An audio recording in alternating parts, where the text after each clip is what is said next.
Hello hi, आज आपण बनवणार आहोत मुगाच्या डाळीच्या चकल्या। त्यासाठी मी 4 वाट्या मैदा घेऊन तो एका सुती कापडामध्ये अशा पद्धतीने बांधला। नंतर 1.25 वाटी मुगाची डाळ घेऊन हे दोन्ही पण कुकरला शिट्टी लावून 3 शिट्ट्या मारून घेतले। मैद्यामध्ये पाणी जायला नको याची खबरदारी घ्यायची आहे। त्यानंतर कुकर थंड झाल्यानंतर मैद्याचा हा गोळा असा तयार होतो आणि आपण आता याला इथे बारीक करून घेणार आहोत। मुसळीच्या साहाय्याने तुम्ही हे बारीक करून घ्यायचं आणि गरज पडल्यास चाळणीने चाळून घेतलं तरी चालेल। आता यामध्ये आपण चवीनुसार जिरेपूड, धनेपूड, तीळ, आपले मसाले, हळद, चवीनुसार मीठ हे सगळं टाकून हे आता मिश्रण एकजीव करणार आहेत। नंतर जी डाळ आपण शिजवून घेतलेली आहे, गरज वाटल्यास थोडेसे गरम पाणी तुम्ही ऍड करू शकता त्या डाळीमध्ये। तर त्या डाळीच्या साहाय्याने आता इथे आपण हे खूप सैलही नाही आणि खूप कडक नाही असं हे पीठ आपल्याला इथे मळून घ्यायचं आहे। तुम्हाला गरज वाटल्यास थोडंसं गरम पाणी तुम्ही ऍड करू शकतात।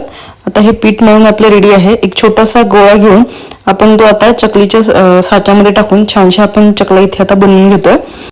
मीडियम टू हाय फ्लेम वरती आपल्याला ह्या चकल्या छानशा थोडासा कलर चेंज होईपर्यंत, थोड्याशा ब्राउनिश होईपर्यंत आपल्याला ते तळून घ्यायचे आहेत।